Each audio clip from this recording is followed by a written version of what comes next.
Variété d'utilisation. Moi, je viens plutôt du monde de l'agronomie. J'ai fait des études d'agronomie. Puis si je réfléchis aux autres animaux de rente, je sais pas, une vache, même une vache laitière ou un petit poulet, finalement, dans leur vie, ils doivent apprendre 2-3 choses. Aller dans une salle de traite, se faire traite, c'est pas rien. Mais si on compare avec tout ce que les chevaux ils doivent apprendre, si toi tu dis que tu as 400 apprentissages pour le pré-débourrage, c'est quand même impressionnant, quoi. Des fois, ça se passe très très bien. Je pense que ça vous est déjà tous arrivé de voir des couples qui sont tellement harmonieux et c'est très très beau à regarder. Et puis, des fois, ça semble très facile et c'est très beau. Et puis, il y a aussi des fois où on se retrouve confronté à des chevaux qui font pas ce qu'on veut, qui peuvent aussi devenir dangereux. Des fois, c'est juste un peu embêtant et un petit peu la honte. Et des fois, c'est carrément dangereux et on ne peut rien faire du cheval. Quand on se trouve confronté à un cheval qui ne se comporte pas comme on souhaiterait, il faut se poser plusieurs questions. Ce cheval-là, par exemple, qui a l'air de ne pas vouloir sortir de son box, peut-être qu'il n'a vraiment juste pas envie de sortir parce qu'il vient de recevoir du foin et puis il n'a pas du tout envie d'aller avec l'humain où il n'y aura plus de foin. Peut-être qu'il ne peut pas sortir du box. Peut-être qu'il a fait un mauvais mouvement en se levant, qu'il s'est cassé la jambe. Peut-être qu'il est en train de faire un coup de sang et qu'il ne peut pas mettre un pied devant l'autre. Peut-être qu'il n'a pas compris qu'il fallait sortir du box. Peut-être il croit même qu'il fait juste. Il suffit que le monsieur là tire sur le licol un petit moment, le cheval résiste. Parce que comme a dit Seb, c'est souvent le réflexe d'opposition, c'est un réflexe assez naturel. L'humain, il résiste, et au bout d'un moment, il abandonne, il relâche la tension du licol, et le cheval dit « Ah ouais, la prochaine fois qu'il y a un humain qui tire sur mon licol, je résiste !» Et au bout d'un moment, ça s'arrête, et il pense que c'est ça qu'on attend de lui. Et il peut y avoir évidemment plein d'autres raisons pourquoi le cheval ne fait pas le comportement qu'on veut.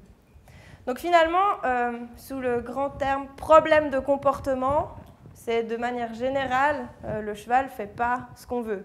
Ça peut être quelque chose de flagrant comme ça. Ça peut aussi être un cheval qui ne veut pas tendre sa rêne extérieure ou qui ne change pas de pied comme on le voudrait.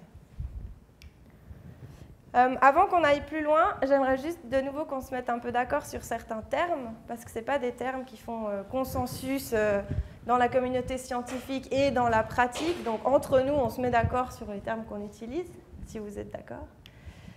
J'aimerais qu'on fasse la distinction entre un trouble du comportement et un problème de comportement. Donc le trouble du comportement, c'est un comportement qui n'est pas normal, qui n'est pas naturel pour le cheval. C'est un comportement qui ne fait pas partie de l'éthogramme naturel des comportements que montrent les chevaux de Przewalski ou les chevaux à l'état naturel. L'exemple le plus commun d'un trouble de comportement, c'est par exemple une stéréotypie. Là, j'ai mis l'exemple du tic à l'air, tic à l'appui. Donc ça, c'est un trouble du comportement. C'est une atteinte au comportement normal où il y a peut-être besoin de pouvoir le traiter avec des médicaments. Ça peut être par exemple un cheval qui a des problèmes de sommeil parce qu'il a un problème physiologique qui fait qu'il ne dort pas bien. Là, c'est un vétérinaire qui doit pouvoir aider. Dans le cas d'un tic à l'appui, ce n'est pas quelque chose qu'on peut résoudre avec les théories de l'apprentissage en lui donnant un bonbon quand il ne tique pas et une claque quand il tique. Donc là, c'est typiquement le genre de cas dont Seb et moi, on ne va pas parler maintenant. Nous, on va se concentrer sur les problèmes de comportement. Donc ça, c'est des comportements qui sont naturels, qui font partie de l'éthogramme du comportement naturel du cheval, mais qui sont dérangeants pour l'humain, ou bien qui ne nous plaisent pas, ou qui sont dangereux, ou qui posent problème. On parle aussi de comportement problématique. Donc typiquement, un cheval qui se cabre, c'est un comportement naturel, mais quand on ne lui a pas demandé et qu'on est dessus, c'est un comportement, c'est un problème pour nous. Un cheval qui mord, c'est pareil. Un cheval qui galope trop vite, c'est un problème de comportement pour nous si on ne veut pas qu'il galope vite. Mais ce n'est pas un trouble physiologique de son comportement. Problèmes de comportement, on les appelle aussi des mauvaises habitudes ou des comportements acquis indésirables. C'est parce qu'on a déjà un peu évoqué ça tout au long de la journée. C'est souvent des comportements que nous, l'humain, on a récompensés de manière involontaire. Ce qui est bien, c'est que si c'est nous qui avons appris ça au cheval, ou s'il a pu l'apprendre, c'est qu'il pourra aussi le désapprendre et apprendre autre chose à la place. Donc là, Seb va vous donner quelques exemples de ces comportements. Ça vous est sûrement déjà arrivé à tous de récompenser ce genre de comportement sans faire exprès. Oui, donc bon, le cas le plus flagrant, c'est souvent la première fois qu'on met de l'anti-mouche. On approche l'anti-mouche, ça fait du bruit. En plus, alors, si je le mime, c'est encore mieux. Tu veux que je fasse le cheval? Tu vas pas bouger. Souvent, et là, on approche doucement. Donc déjà, il y a un comportement qui n'est pas normal par rapport à comment on l'approche habituellement. Après, on fait pssst, là, le cheval bouge. Et la plupart du temps, les gens, ils font ça. Là, ça va. Et là, le cheval se dit quoi? Ok, à chaque fois que je bouge, ce truc-là s'en va. Et donc, on a renforcé ça, franchement, de façon involontaire. Oui, pareil, quand le cheval monte sa nuque lorsqu'on s'apprête à enlever le filet. Souvent, en plus, ça les gratte, ils ont transpiré, donc ils cherchent à s'appuyer. Si vous enlevez le filet au moment où il monte la nuque, vous avez appris le cheval à monter la nuque quand vous enlevez le filet. Par exemple, là, typiquement pour le débourrage, ce que je fais, c'est j'enlève les oreilles, je garde le mors tendu vers le haut, jusqu'à temps que le cheval soit donne une flexion vers moi, soit baisse la nuque, et là, j'enlève le mors. En plus, faire attention à ce moment-là, parce que ça arrive que les chevaux les gardent en bouche. Ouais.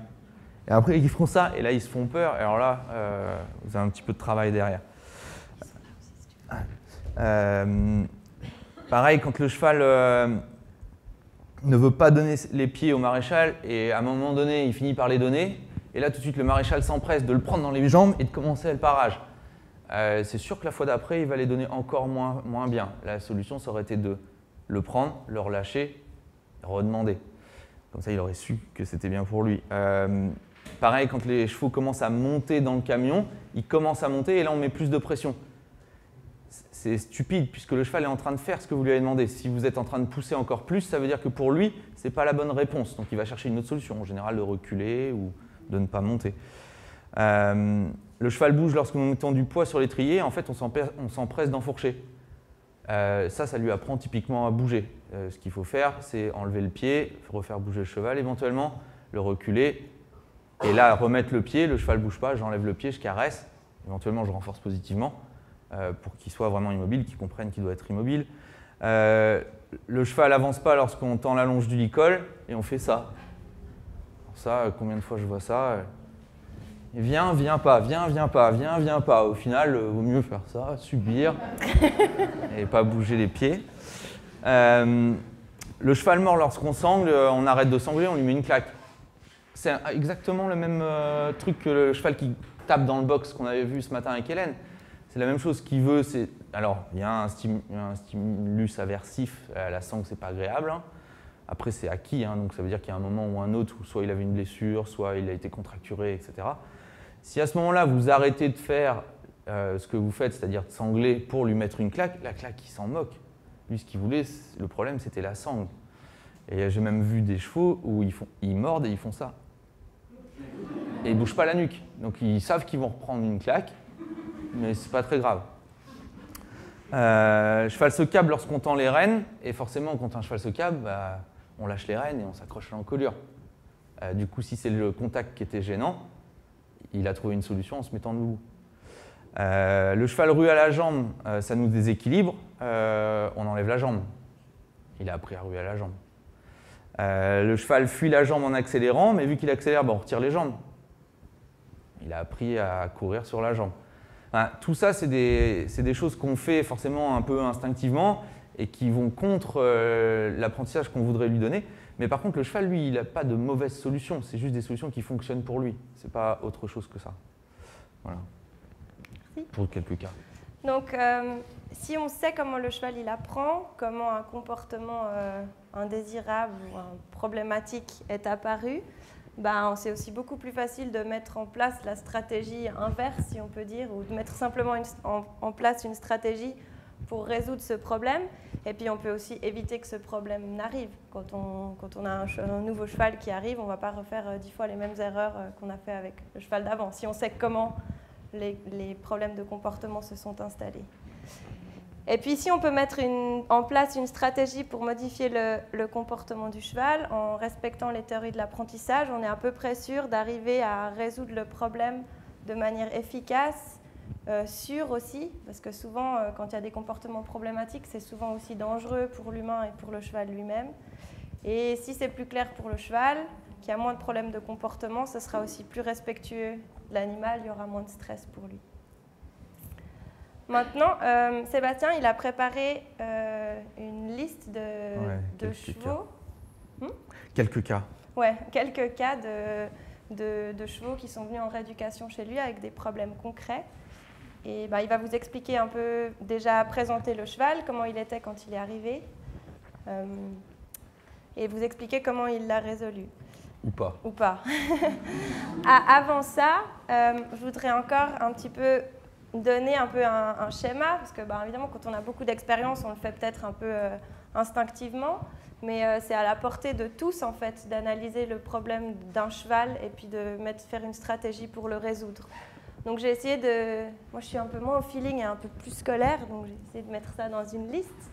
Donc déjà, la première chose à faire, on va essayer de le faire pour les cas que Sabi nous présente après, c'est déjà de décrire le comportement problématique. Finalement, c'était quoi le problème? Est-ce que le problème, c'est qu'il mord ou qu'il ne supporte pas le sanglage? Déjà, voir d'où ça vient.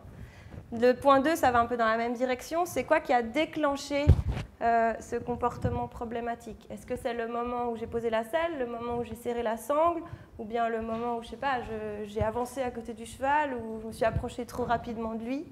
Donc d'identifier quel stimulus pose problème. Après, il faut avoir aussi une vision très claire du comportement qu'on aimerait à la place. Par exemple, le cheval qui mord au sanglage, j'aimerais qu'il garde sa tête bien droite et qu'il n'essaye pas de se tourner pour me mordre. Et en plus, qu'il ait les 4 pieds immobiles. Mais ça, j'ai besoin de le savoir exactement ce que je veux, parce que sinon, je ne peux pas récompenser le cheval au bon moment quand il va faire ce que je veux. Ensuite, évaluer l'état émotionnel du cheval. Ça, évidemment, ça s'applique un peu tout le temps. Mais ça va m'aider à établir une stratégie pour lui enseigner le nouveau comportement, pour faire passer ce comportement problématique. J'en ai déjà parlé aujourd'hui. Un cheval qui mord parce qu'il a...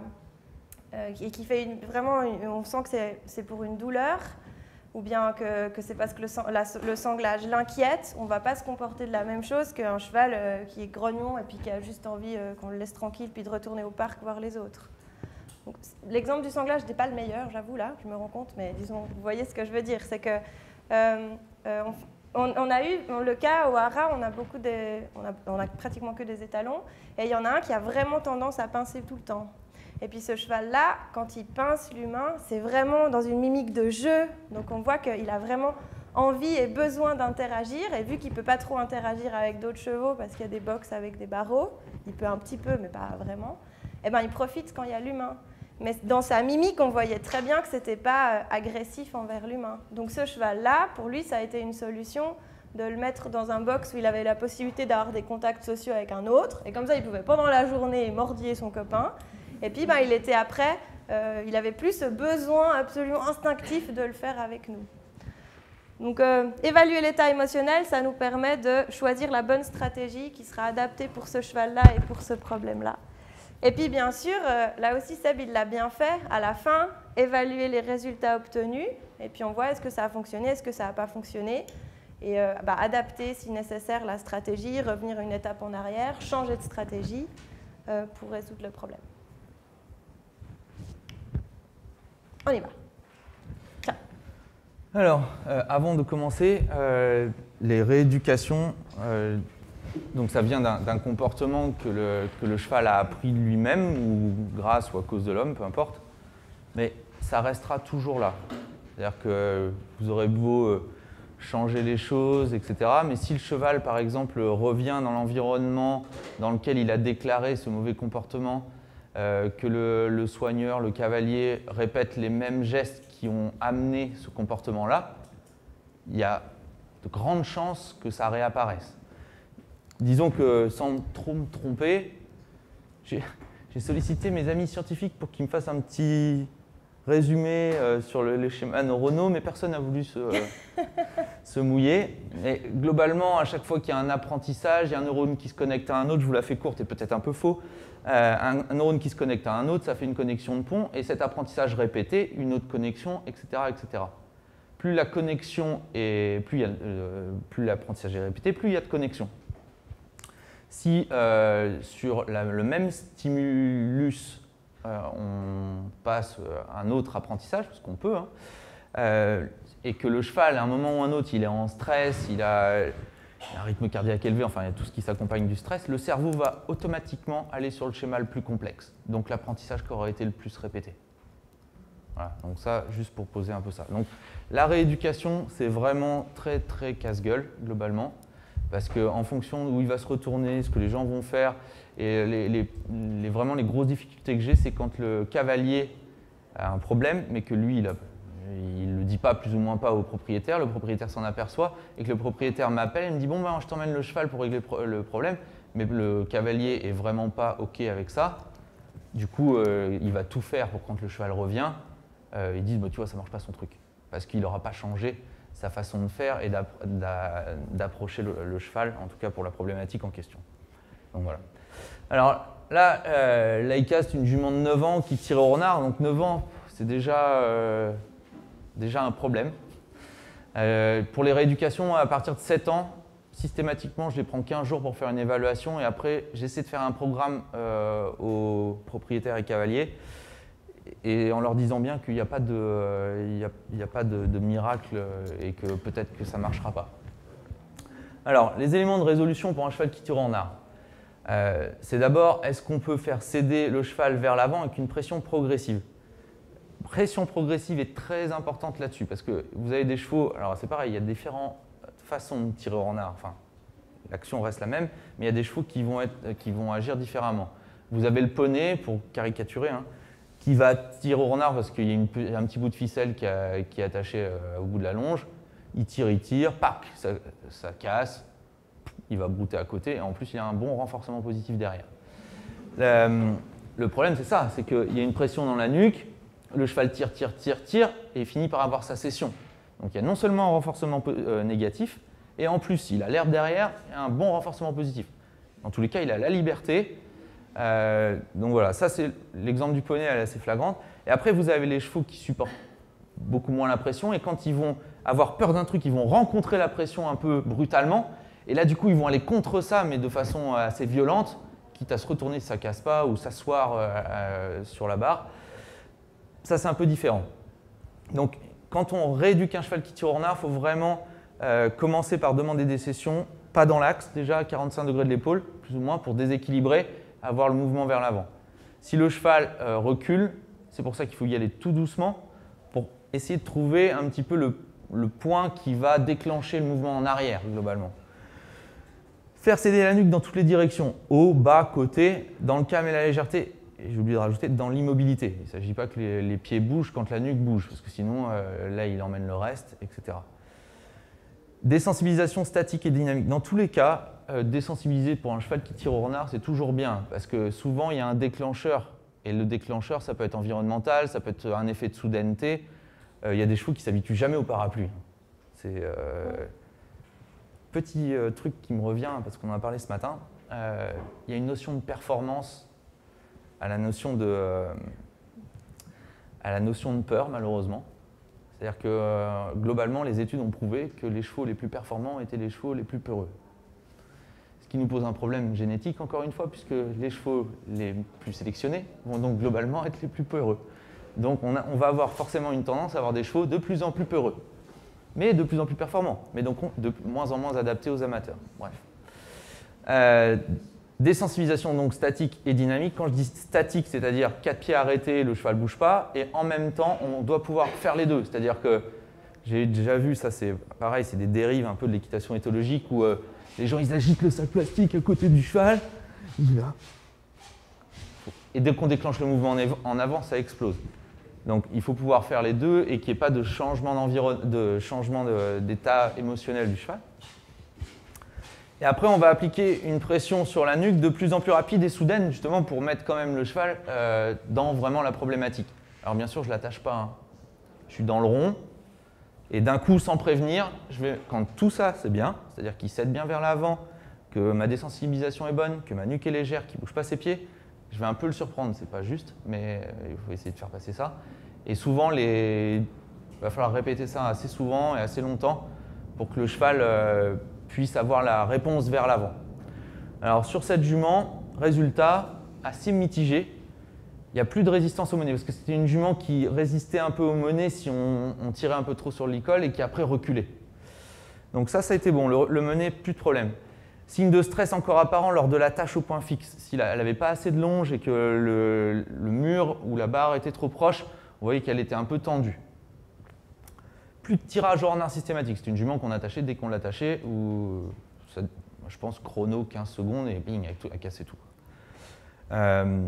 Et par contre, l'effet soudaineté provoquait quand même le tirage, mais la jument restait. Alors attention, hein, là je l'attachais. Hein. C'est-à-dire que il ne s'agit pas que j'attache avec un licol classique, le licol casse, on a le même résultat. Donc si je suis sur mon travail, je ne suis jamais sûr, mais et que j'ai tout mis en place, après j'attache avec un licol qui ne casse pas. Alors, on m'a toujours dit, oui, il se casse la nuque. Moi, j'en ai fait quelques-uns quand même des rééducations. J'en ai jamais vu un se casser la nuque. Qu'ils aient des contractures, des lésions, ça m'est arrivé. La chose la plus dangereuse, c'est plus le retour dans le mur. Donc j'avais une barre que j'avais faite à 1,20 m exprès pour ça.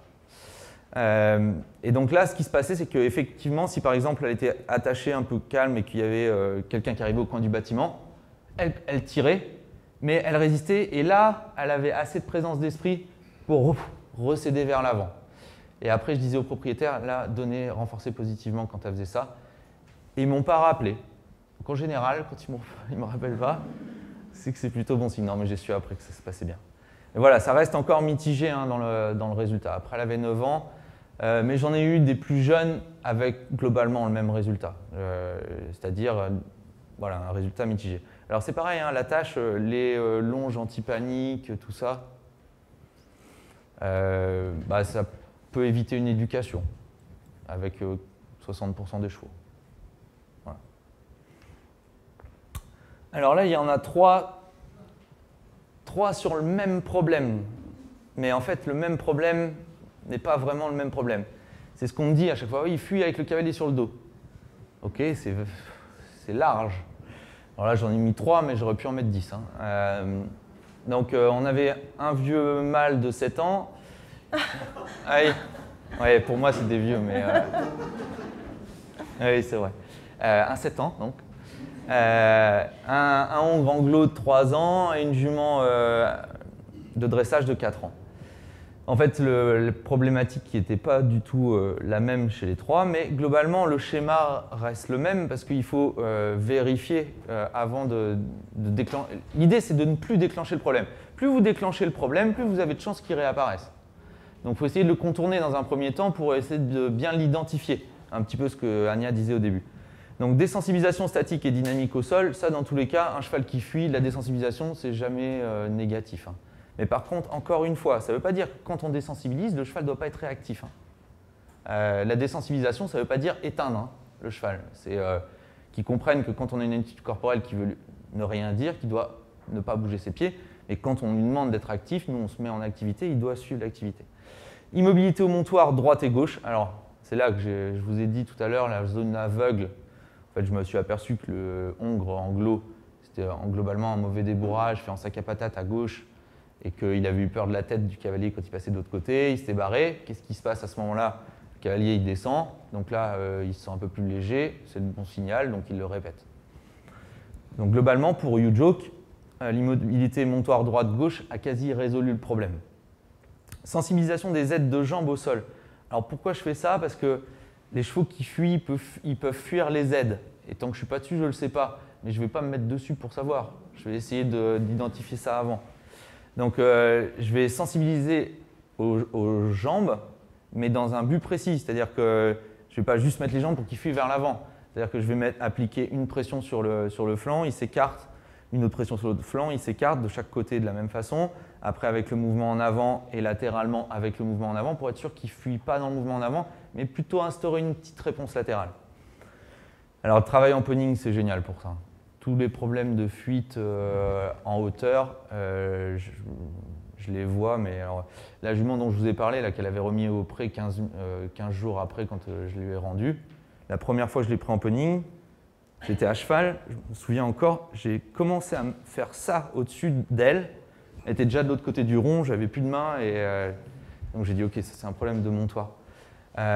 Donc désensibilisation après avec le cavalier en poning, en statique puis en dynamique. L'avantage du poning, c'est pareil, ça me permet de faire barrière avec mon cheval, qu'il y a un cavalier dessus qui caresse et qui descend quand ça arrête de bouger. Bien sûr, j'ai fait la désensibilisation avant. Et après, travailler en extérieur dans un environnement varié. Alors, l'extérieur est très utile. Alors là, c'était plus le cas de Destin. Lui, c'était un problème en fait de écarter les mains, tout ce qui était un petit peu hors de sa zone à lui. Si on restait comme ça dessus, il n'y avait pas de problème. Mais dès qu'il faisait un cercle un peu incurvé et qu'il voyait la main un peu s'écarter, il se faisait la malle. Et là, il y a deux problématiques à ça. C'est que la première, c'est qu'il a vraiment peur. La deuxième, c'est que quand il fuit, il se soustrait aux aides. Donc il apprend qu'il peut, en fuyant, retirer les aides. Parce que forcément, quand le cheval fuit, le cavalier, il n'est pas en train de mettre sa jambe intérieure et sa reine extérieure. Hein. Donc il y avait ce problème-là. L'avantage de l'extérieur, et en plus souvent ces chevaux-là, les gens, ils n'osent pas aller en extérieur avec, ce que je comprends. Moi, je le fais d'abord en poning et après sans. Mais du coup, l'extérieur va focaliser le cheval sur autre chose que le cavalier.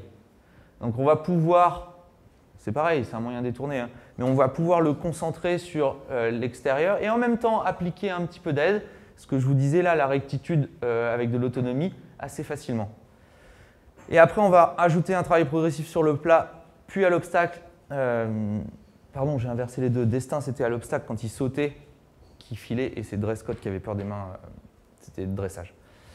Et la remise à l'effort, parce que pour Drescott, justement, elle fuyait plus quand elle voyait ma main, mais dès que je commençais à la mettre dans les aides, elle se barrait. Mais du coup, c'est comme ça que j'ai su qu'en fait, elle avait appris à se soustraire à l'action des aides.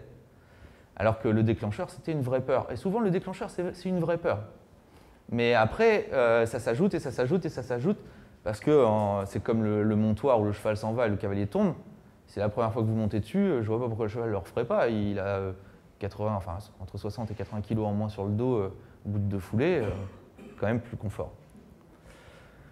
Alors résultat, U-Joke et Drescott, montoir RAS. Alors j'ai inversé. Non, c'est bon. Destin doit répéter 1 ou 2 montoirs de chaque côté en corrigeant.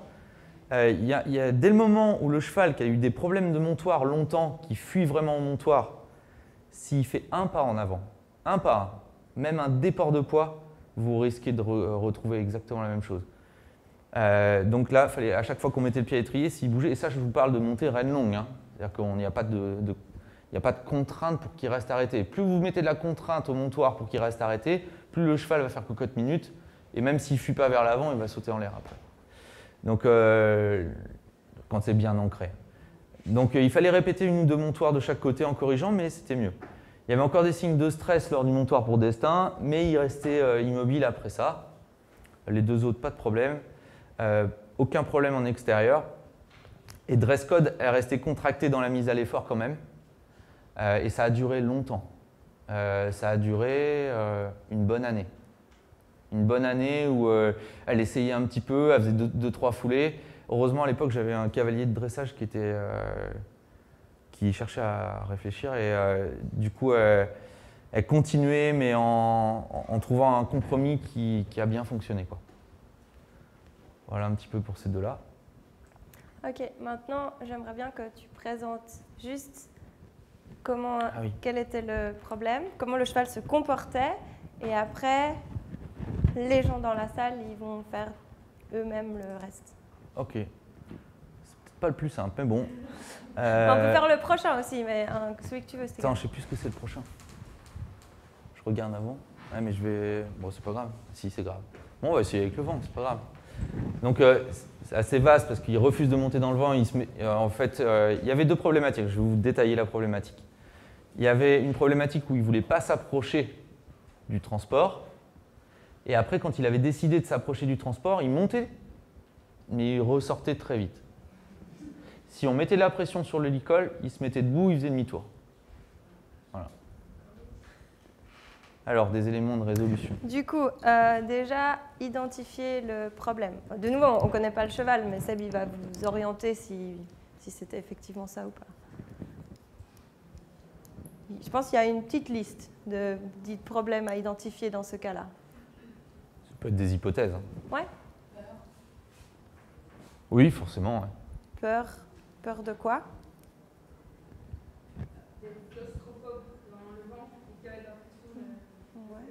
Ouais, peur d'être dans un endroit fermé. Le cheval, il ne pas la pression si on tire sur la corde et qu'il ne vient pas. C'est-à-dire peut-être il le fait très bien le reste du temps, mais quand il y a quelque chose qui lui fait peur, là, il ne répond plus à ce signal-là.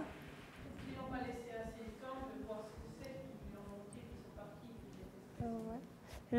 partis. Identifier le problème. Qu'est-ce qui pourrait être le problème pour ce cheval? Ouais, donc la peur de cette chose sombre. Ouais. Ouais, c'est pas clair, il n'a pas compris qu'il devait monter et rester dedans. Peut-être il... Ouais. Ouais, peut-être le problème c'est juste d'être tout seul vers ce van. Peut-être que s'il y en avait déjà un autre dedans, le van serait plus du tout un problème. Peut-être aussi trop étroit. Ouais, donc de nouveau un peu cette peur d'être coincé, d'avoir peur de se taper la tête ou comme ça.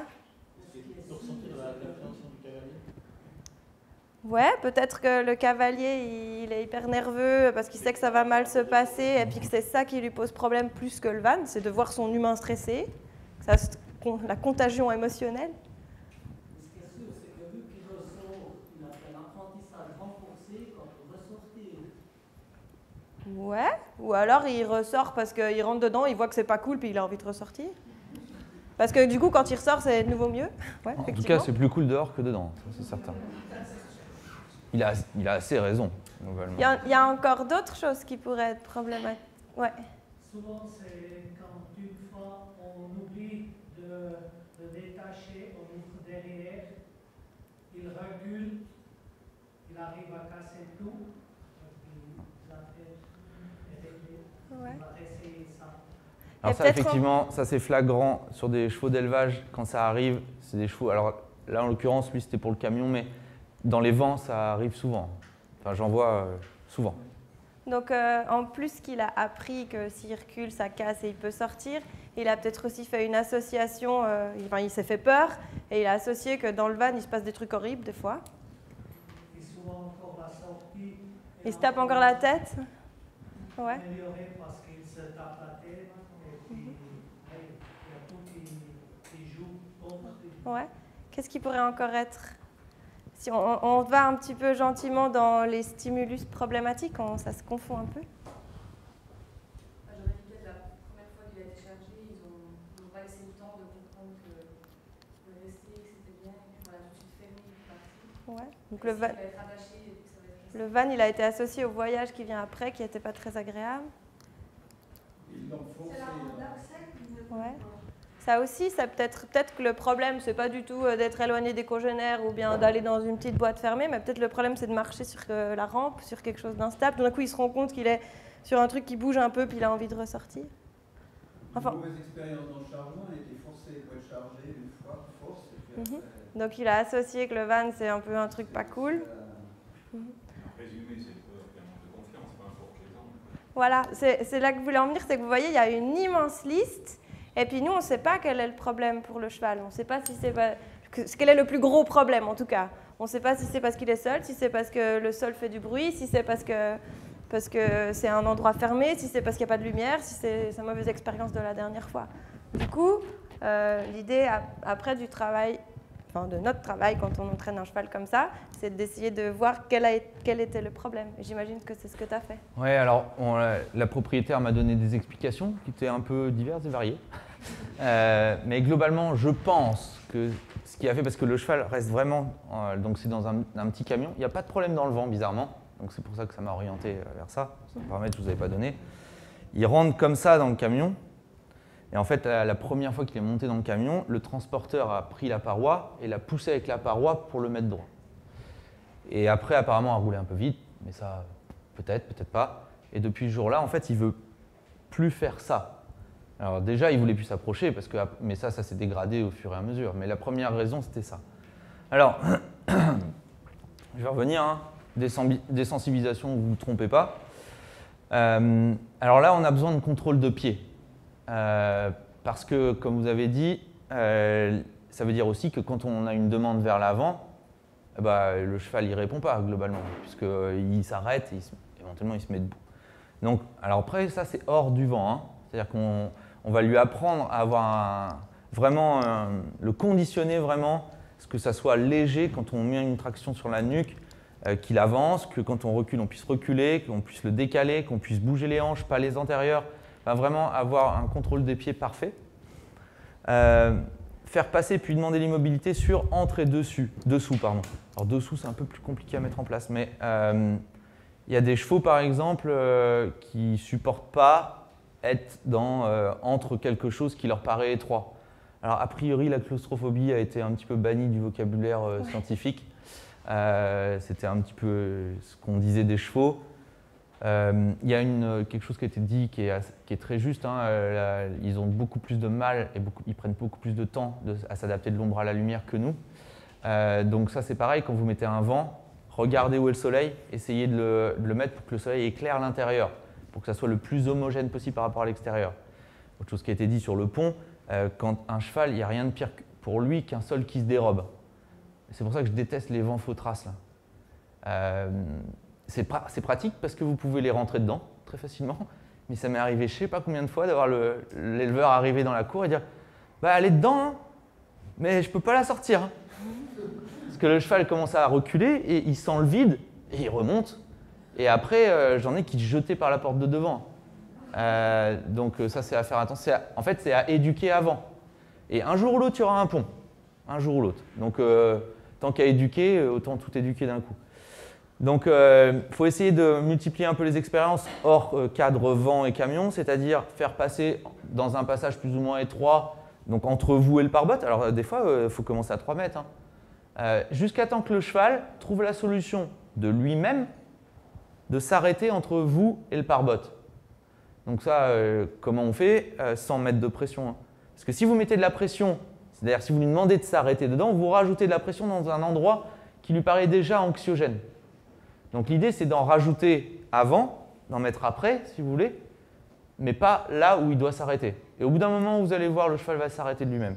Et puis là, on rajoute une bâche au sol, par exemple, ou un sol un peu différent, et éventuellement quelque chose qui, pour ceux qui se cognent la tête, on l'a évoqué, parce que ça, c'est pareil, ça m'est déjà arrivé d'en rééduquer des chevaux comme ça, qui en fait montent très bien, mais qui se font systématiquement une blessure en sortant.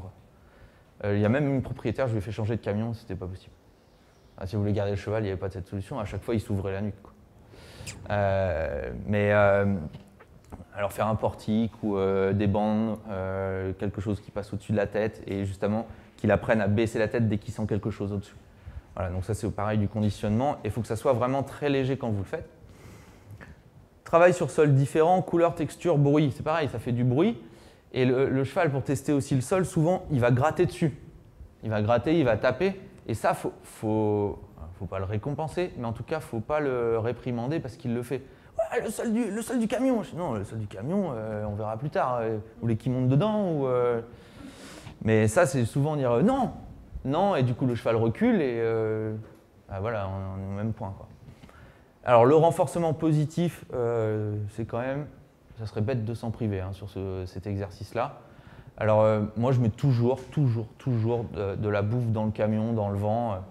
Je ne me sers pas de la bouffe pour le motiver à monter dedans. C'est ce que Anya ou Hélène disaient ce matin.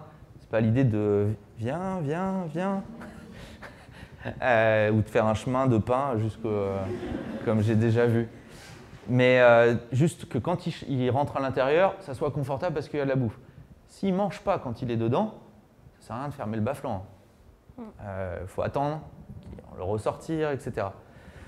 Faire traverser si possible. Alors, faire attention à ça. Il y a des ponts avec des doubles vents, des vents avec des doubles ponts. Ça m'arrive de les faire traverser, mais il faut faire attention parce que quand ils sont stressés dedans, ils traversent vite. S'ils se cognent les hanches à la sortie de la porte, vous n'allez pas gagner de temps. À voir. Mais par contre, vous pouvez faire, une fois que vous avez fait ça hors du vent, vous pouvez faire passer le cheval entre vous et le vent latéralement sur le pont, par exemple. Ça peut être un exercice, jusqu'à temps qu'il s'arrête sur le pont. Et ensuite, si le cheval monte bien, que tout va bien, essayez de voir si vous pouvez l'envoyer de l'extérieur. Si vous arrivez à l'envoyer de l'extérieur et que le cheval ne bouge pas à l'intérieur, là, vous avez déjà plus de chances de pouvoir fermer quand même. Et après, une mise en situation. Alors, voyage libre si possible. Les chevaux qui ont été traumatisés en transport, ce que je fais, c'est que je prends des camions stalles, j'ouvre tout, je fais un box, je les laisse dedans en liberté. Et c'est pareil, il y a des tests de cortisol qui ont été faits là, sur les chevaux de l'ENE qui allaient, les sauteurs, donc ont entre 9 et 15 ans. Il n'y en a pas un qui pose un problème d'embarquement. Et ils ont mesuré leur manque de stress.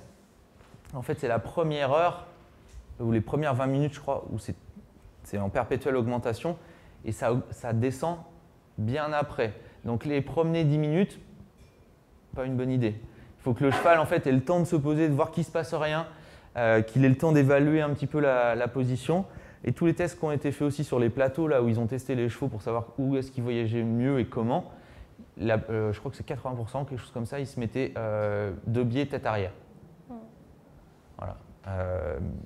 Et donc lorsqu'on a fait ça, on a quand même là brossé un peu plus ou moins tout le panel pour ce juste en Suisse, c'est interdit de transporter les chevaux sans les attacher. Hein. Donc entraînez-vous pas.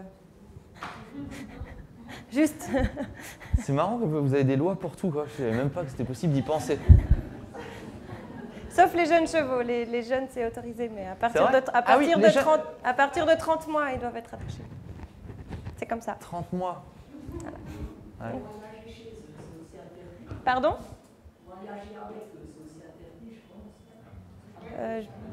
C'est pas interdit par la protection alors ça, des animaux, pas, par contre.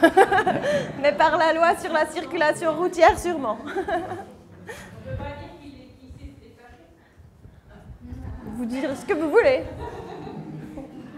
Alors après, pareil, hein, je parlais des licoles en corde là. Jamais un licol en corde. C'est interdit par la loi aussi d'attacher son cheval avec un licol en corde dans le van. Bon, c'est plutôt bien. Mais ouais, jamais attacher un cheval dans un transport avec un licol en corde. Parce que ça casse pas.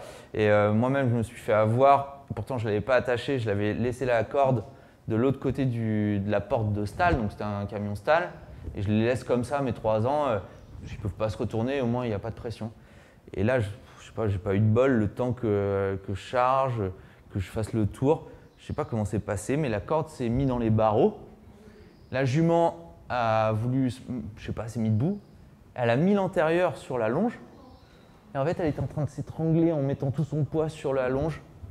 J'avais un couteau, j'ai coupé la corde, mais et j'ai une amie qui a tué son poulain comme ça. Voilà. Donc le résultat, le cheval monte calmement. Signe de stress encore apparent lors de l'approche du véhicule. Pas de problème dans le transport et la descente. Le contrôle de pied une fois à l'intérieur reste fragile. C'est-à-dire que ce cheval-là, c'était vraiment la problématique, c'était de vraiment lui pousser les hanches. Quand j'ai réglé le problème qu'il n'ait pas peur de l'approche, qu'il cède bien au licol, c'est pour ça que j'ai pris ce cas-là, qu'il montait bien dedans, qu'il voulait bien rester dedans, que je pouvais l'envoyer dedans de l'extérieur, il fallait encore que je le mette dans l'axe. Et à chaque fois que je voulais le mettre dans l'axe, alors que à l'extérieur, je mettais 2 grammes et hop, il bougeait ses hanches sans bouger ses antérieurs. À l'intérieur, dès qu'il bougeait ses hanches, il mettait la tête de l'autre côté pour filer. Et là, au début, c'est la propriétaire qui l'avait dans les mains, elle s'est fait écraser. En plus, le cheval il avait pris le coup, c'est-à-dire que dès le moment où il arrivait à tourner, il arrachait la corde, il se mettait debout, il repartait à fond de l'autre côté. Et c'était vraiment fragile, j'y arrivais, mais voilà, il a fallu plusieurs transports pour que ça se passe bien. Maintenant, ça se passe bien. Ça, c'est plus intéressant à faire trouver. Ouais. Monsieur, excusez-moi, j'ai encore une question. Oui, pardon. On voit quelquefois dans des expositions de chevaux, bien des concours, des chevaux qui refusent de monter dans le ventre. Alors, il y a des méthodes un peu plus brutales pour les faire monter. Quelle est la moins brutale? Est-ce que c'est l'utilisation de cordes? Je pense que la moins brutale, c'est de le soulever et de le mettre dedans. Mais je plaisante pas. C'est comme les gars qui montent, c'est comme les gars qui emmènent les... Parce que le vent, les boîtes de départ, les barres de gynéco, c'est exactement la même problématique. Hein. C'est la même chose. Et quand ils les prennent comme ça et qu'ils les emmènent dans la boîte de départ, oui, on les force, hein, clairement. Mais globalement, c'est ce qu'il y a de plus soft. Taper dessus, malheureusement, ça peut fonctionner. comme dans beaucoup de situations d'ailleurs. Par contre, la fois d'après, il faut recommencer. Donc voilà, mais non, Bah, le moins brutal, c'est d'entraîner avant à la maison au calme et d'augmenter petit à petit le niveau de stress.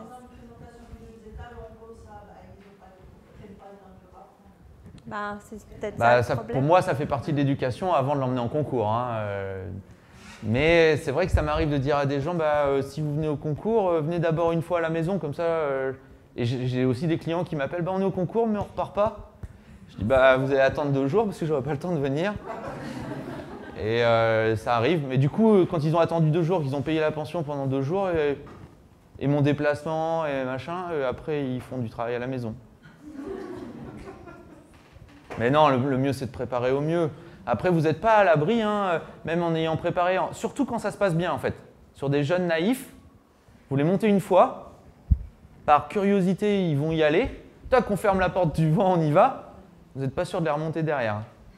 Quand je dis faut préparer, c'est pas juste le mettre une fois, il faut le mettre, le descendre, le mettre, le descendre, allez, on va dire au moins 3 fois, sans problématique pour que vous ayez une chance de ne pas avoir de soucis dans un environnement inconnu. Et par contre, il y a le matériel qui est très important, hein, et la façon de conduire aussi. Un rond-point, ça se prend à 2 à l'heure avec un jeune cheval.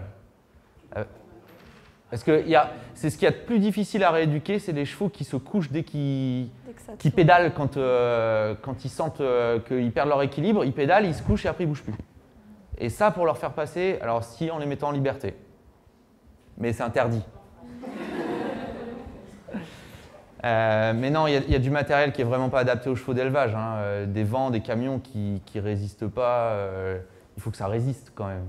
J'ai déjà vu des chevaux dans des selleries, j'ai vu des chevaux qui sont passés par les lucarnes des vents grandes comme ça. Enfin, faut du matériel adapté.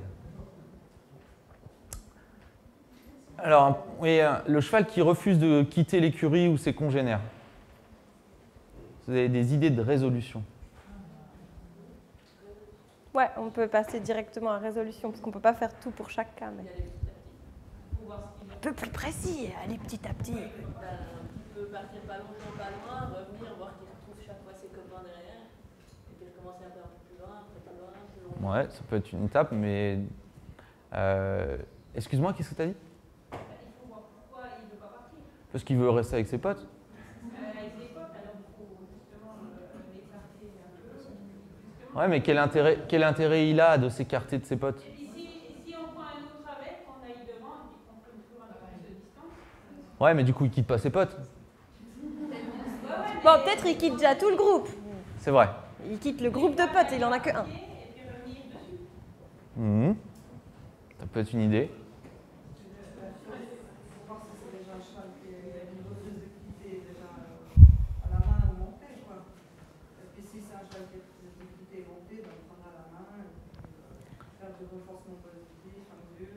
Ouais. Alors, essayez de réfléchir à vraiment vous mettre à la place du cheval, ça va dans la bonne direction, mais quel intérêt il a à faire ce que vous voulez en fait?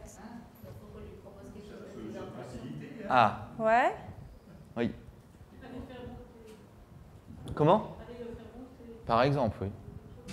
Après, s'il est stressé, il ne boutera pas. C'est comme le saut de grain dans le camion, s'il n'est vraiment pas OK avec ça. Mais c'est dans un deuxième temps, oui. Tu prends tous les autres et tu le laisses dans l'écurie. C'est une bonne solution, je pense. J'ai jamais essayé, mais je suis sûr que ça fonctionnerait. Ouais. Faut du personnel. Mais... Ouais. Toi, tu restes, les autres s'en vont. Il montrait que d'aller se promener, c'est quand même une découverte, et que ça peut être intéressant. OK, et donc à contrario, en partant de cette réflexion-là? Y aller, puis justement, elle a laissé le goûter aller un petit coup, et puis laisser un petit peu goûter, ou voilà, faire un moment agréable. Ouais. Donc on lui montre que on essaie de faire des choses pour qu'il se rende compte que quand il s'éloigne, c'est agréable, et puis le contraire de ça, ce serait quoi? Oui. Le faire travailler là où il veut aller. Alors ça, c'est pareil, c'est une problématique qui est plus ou moins la même résolution de problème que les chevaux qui paddockent. C'est la même problématique, en fait. Ils ne veulent pas aller sur le terrain de concours parce que c'est plus anxiogène. Et aussi parce qu'il y a tous les autres au paddock et d'un coup, il se retrouve tout seul sur une piste plus grande avec le public, etc., etc. Et ça, il n'y a rien de pire. Je criais toujours après la groom de Kevin. À chaque fois que la jument ou le cheval sortait du concours, donnait à manger à l'entrée du paddock. Forcément, la jument elle avait bien envie d'aller au paddock après. Je lui ai fait faire une fois, je lui ai dit bah, tu vas donner à manger là-bas, de l'autre côté, quoi. Et là, c'est pareil. Travaille sur la mise en place d'aides claires montées. Alors d'abord, vérifier que c'est un cheval qui est dressé. Parce que des fois, les gens ils me disent ouais, mais il ne veut pas faire ça. Oui, mais bon, il faut quand même un minimum de dressage pour que ça puisse le faire, parce qu'il ne veut pas le faire quand même, hein. Donc encore une fois, c'est comme l'exemple que je vous ai cité tout à l'heure sur les Jeux de Londres. Il faut quand même que le cheval, les aides soient importantes pour lui, qu'il ait été conditionné pour ça et que ça corresponde à quelque chose qu'il comprend, ça c'est sûr, mais qu'il y réponde. Au moins là où il veut être, parce que sinon il n'y a plus de discussion. Là après, il faut dresser le cheval, tout simplement. Après, travail de sensibilisation aux aides montées, justement, ça pour renforcer ça, et rendre son idée difficile. Alors bon, c'est difficile de mettre ça en place, mais pour vous donner une idée, on en avait un qui était compliqué comme ça au Montana. Et l'instructeur m'avait dit bah, enlève ton licol, parce qu'on est monté en licol, on était dans un rond de 30 mètres, on était une quinzaine, et le cheval collait toujours aux autres. Je dis quoi, j'enlève? Oui, t'enlèves ton licol, donc j'étais en selle. Et maintenant, il me disait tu vas aller t'arrêter là. Je dis comment je fais? Donc bah, mets-le en mouvement, et quand tu arrives là où tu veux t'arrêter, tu mets plus de pression, plus de jambes, plus rien. Mais je dis, il va venir coller au groupe, il me dit ça, on va s'en occuper. En fait, quand le cheval collait au groupe, il me chassait. Il me chassait avec des drapeaux, donc le cheval se rebarrait à fond de l'autre côté, et il a fini par s'arrêter exactement où on avait décidé. Donc, c'est plus compliqué à mettre en place comme ça, mais rendre son idée difficile, c'est ça. C'est-à-dire que là où il veut être, il doit travailler. Alors, travailler, ce n'est pas une punition, hein. C'est faire des exercices que le cheval peut faire, mais qui lui demandent un petit effort physique et mental. Et après, lui proposer, juste sans pression, est-ce que tu veux aller par là-bas? Non? Oh ben, c'est pas grave, on va faire un cercle là où tu veux aller alors. Et là, si on reprend l'aspect scientifique derrière ou des théories de l'apprentissage, là, ce serait typiquement du conditionnement classique. On dit, à cet endroit-là, tu dois travailler, c'est fatigant, enfin, il faut faire un effort. À cet endroit-là, c'est cool, tu peux brouter, ou tu dois juste marcher droit, reine longue. Là, tu dois travailler, là, tu dois brouter. Et en fait, le cheval, il peut choisir, finalement, à la fin, il peut quand même finalement choisir ce qu'il veut, mais il va petit à petit associer, ok, là, je dois faire ça, là, je dois faire ça, là, je dois faire ça, là, je peux faire ça. Et petit à petit, il va lui-même être d'accord d'aller dans la direction que vous voulez. Et le van, on peut le travailler la même chose aussi.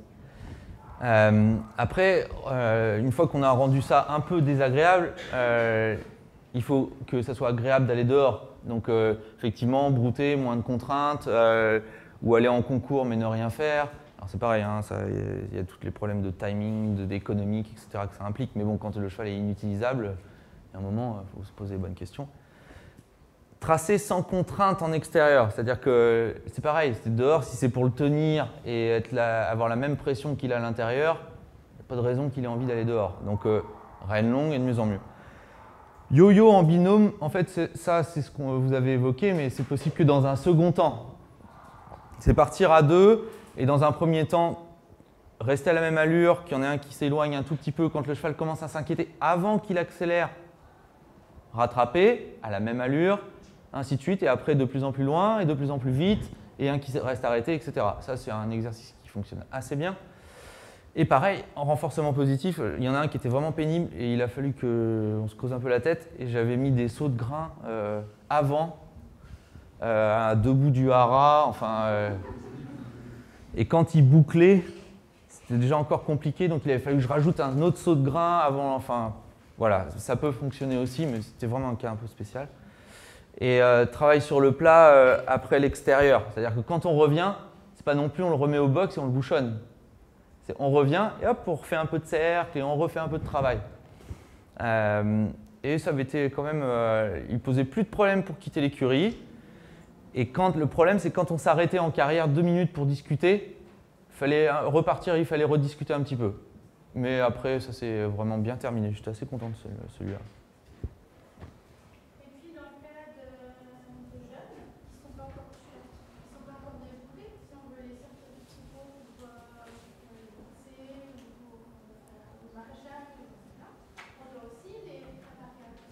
qui ne sont pas débourrés. Maréchal dans le troupeau, c'est vachement mieux. Si vous pouvez, hein. Mais ils sont beaucoup plus calmes. Je le sais parce qu'on a des troupeaux d'une vingtaine au haras. Et le maréchal, il les part régulièrement. Enfin, il n'y a jamais de problème. C'est une routine, plus ou moins. On incorpore des vieux quand même dans les troupeaux et on a bien vu que ça avait quand même une bonne incidence là-dessus. Et quand il les rentre au box chez moi, si je ne fais pas l'éducation, il ne les part pas.